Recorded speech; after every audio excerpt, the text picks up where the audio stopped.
السلام علیکم پیارے دوستو، یہ لیا شہر کے ایک گاؤں کا واقعہ ہے جہاں دو بھائی انور اور ریاض رہتے تھے۔ دونوں کے حلیے عجیب سے تھے، ہوشیار آنکھیں، گگنیالے بال اور مٹی سے اٹے لباس۔ گاؤں میں انہیں کوئی بھی اچھا نہ جانتا تھا۔ ماں باپ تھے نہیں، گھر میں دونوں ہی رہتے تھے، خود ہی پکاتے اور خود ہی گھر کا سارا کام کرتے۔ ان کا گھر بھی خستہ حال رہتا تھا، ایک کمرہ، اسی میں آگ جلاتے، کھانا بناتے اور اسی میں سو جاتے۔ چھوٹا سا کچن، صحن اور لکڑی کا دروازہ جو بہت بوسیدہ تھا، ایسے لگتا تھا جیسے ابھی گر جائے گا۔ دونوں دن بھر گھر میں ہی ہوتے تھے، سارا دن لیٹے رہتے تھے، نہ کوئی کام دھندا کرتے، نہ کہیں آتے جاتے۔ گاؤں میں انہیں کوئی بھی پسند نہ کرتا تھا، اس لیے ان کے گھر کسی کا آنا جانا نہیں تھا۔ وہ لوگوں سے کھانے کے لیے کچھ مانگتے تو وہ انکار کر دیتے کہ جاؤ جا کر کما لو، اچھے بھلے ہو، ہاتھ پر ہاتھ دھرے بیٹھے ہو، مگر کوئی کام کاج نہیں کرتے۔ لیکن اس بات کا ان دونوں پر کوئی اثر ہی نہ ہوتا تھا۔ ایک دن دونوں تھکے ہارے بیٹھے تھے کہ مسجد میں اعلان ہوا، فلاں آدمی فوت ہو گیا ہے، رات عشاء کے بعد جنازہ ہے۔ اعلان سن کر انور کی آنکھیں چمکی۔ سن میرے بھائی، ہمارے کھانے کا انتظام ہو گیا، آج وہ لوگ جب لاش دفنائیں گے تو ہم لوگ رات کو جا کر لاش قبر سے نکالیں گے اور پھر کئی دن ہم گوشت بھون بھون کر کھاتے رہیں گے۔ انور کی بات سن کر ریاض بولا، یہ تم کیسی بہکی ہوئی باتیں کر رہے ہو، اب ہم مردوں کا گوشت کھائیں گے؟ ریاض نے ٹوکا، تم نہیں جانتے ریاض، انسانوں کا گوشت کتنا لذیذ ہوتا ہے، جب تم کھاؤ گے تو بہت اچھا لگے گا۔ ٹھیک ہے، دیکھ لیتے ہیں کہ کیسا لگتا ہے۔ بالآخر ریاض بھی بھائی کی بات پر راضی ہو گیا اور رات کا انتظار کرنے لگا۔ عشاء کے بعد جنازہ پڑھا گیا اور لوگ لاش دفنا کر گھروں کو لوٹ گئے۔ جب انہیں یقین ہو گیا کہ اب قبرستان میں کوئی نہیں ہے تو وہ دونوں قبر کے پاس پہنچ گئے۔ قبر کھودی، انہیں ذرا بھی خوف خدا محسوس نہ ہوا۔ وہ قبر کھودتے رہے اور کفن سمیت لاش نکال لی۔ پھر دونوں بھائیوں نے مل کر قبر دوبارہ بند کر دی اور ویسے ہی مٹی برابر کر دی جیسے پہلے تھی۔ پھر وہ دونوں کندھوں پر لاش اٹھا کر گھر لے آئے اور کمرے میں رکھی دونوں کا سانس پھول رہا تھا۔ ایک تو کئی دن کے بھوکے تھے، اوپر سے بھاری لاش اٹھا کر لائے تھے، اس لیے سانس پھول رہا تھا۔ کچھ دیر بیٹھ کر انہوں نے سانس لیا اور پانی وغیرہ پیا، پھر ایک چٹائی کمرے میں بچھائی اور لاش کو اس کے اوپر رکھا۔ انور نے لاش کا کفن اتارا، یہ کفن بھی سنبھال لو، اسے شہر جا کر فروخت کر دیں گے۔ ریاض نے کفن ایک جگہ چھپا دیا اور پھر دونوں بھائی شروع ہو گئے۔ انہوں نے لاش کا کچھ حصہ کاٹا اور باقی لاش کپڑے میں لپیٹ کر ایک جگہ چھپا دی۔ پھر وہ لوگ اس گوشت کو پکانے لگے، صرف پانی میں گوشت اور نمک ڈال کر پکنے رکھ دیا، اور تو ان کے پاس کچھ تھا ہی نہیں۔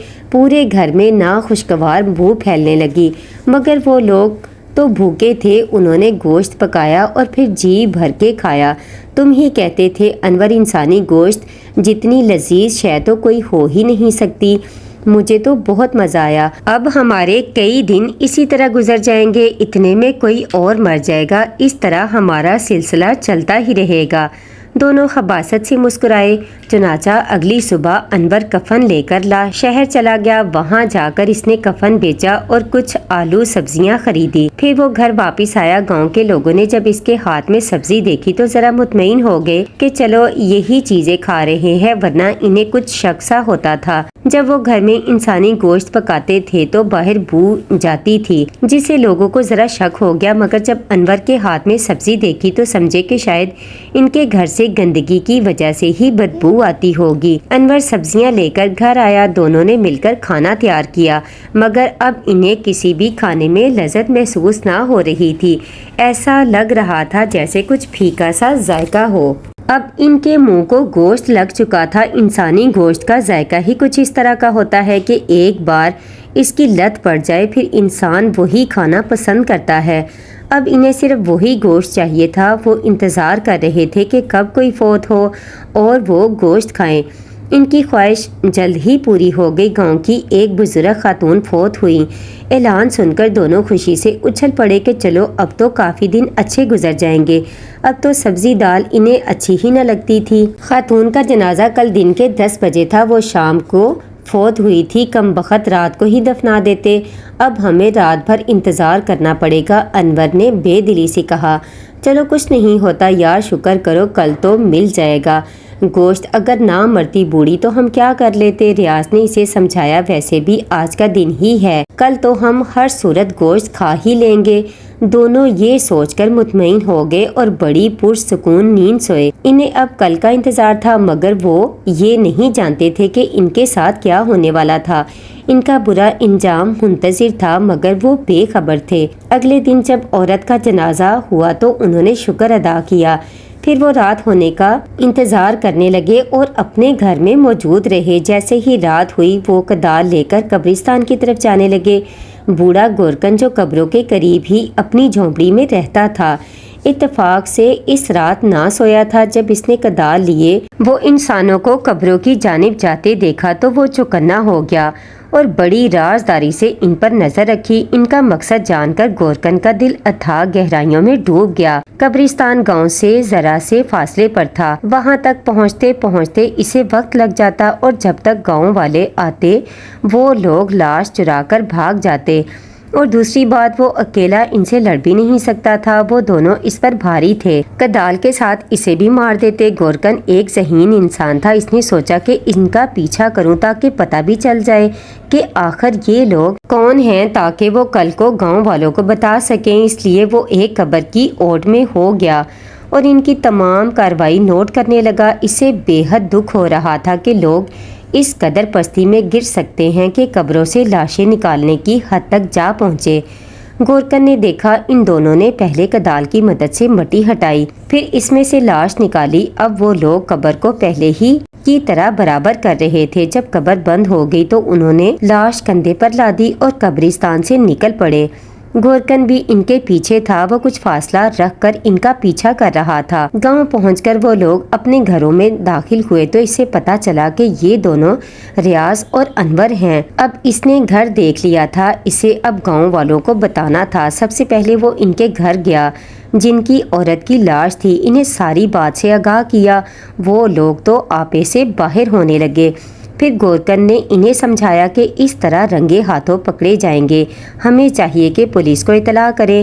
یہ لوگ نہ جانے کب سے یہ کام کر رہے ہیں، ان کا برا انجام ہونا چاہیے۔ چنانچہ وہ لوگ باقی گاؤں والوں کو بھی بتانے لگے۔ سب نے ان کے گھر پر نظر رکھی کہ کہیں ادھر ادھر نہ نکل جائیں۔ 2-3 لوگ پہرا دینے لگے اور کچھ لوگوں نے پولیس کو خبر کر دی۔ صبح ہونے تک پولیس بھی آ پہنچی اور میڈیا والے بھی، کیونکہ معاملہ ہی ایسا تھا۔ ساتھ ساتھ میڈیا والے بھی اپنا کام کر رہے تھے۔ پولیس بھی انہیں ہتھکڑی لگا کر لے جانے لگی تو گاؤں والوں نے کہا انہیں سزا دینے کا حق ہمیں دیا جائے۔ انہوں نے ہمارے پیاروں کی لاشیں بے گور و کفن کر دیں، ہمارے سینے غم سے پھٹے جا رہے ہیں، انہیں ہم خود مارنا چاہتے ہیں۔ چنانچہ پولیس والوں نے فیصلہ بڑے افسروں تک پہنچایا، جنہوں نے گاؤں والوں کی بات مان لی۔ گاؤں والوں نے انہیں 2 دن کال کوٹری میں بند کیا اور بھوکا پیاسا رکھا۔ اب انہوں نے سزا دینی تھی۔ بھوکا رکھ کر سزا دینے کا فیصلہ عورت کے شوہر کا تھا جس کی لاش نکالی تھی۔ چنانچہ سارا گاؤں پھر ایک جگہ اکٹھا ہوا، پولیس بھی تھی اور میڈیا والے بھی تھے۔ سب ان کے انجام کے انتظار میں تھے۔ ان کے گلے میں رسا باندھ کر وہاں لایا گیا۔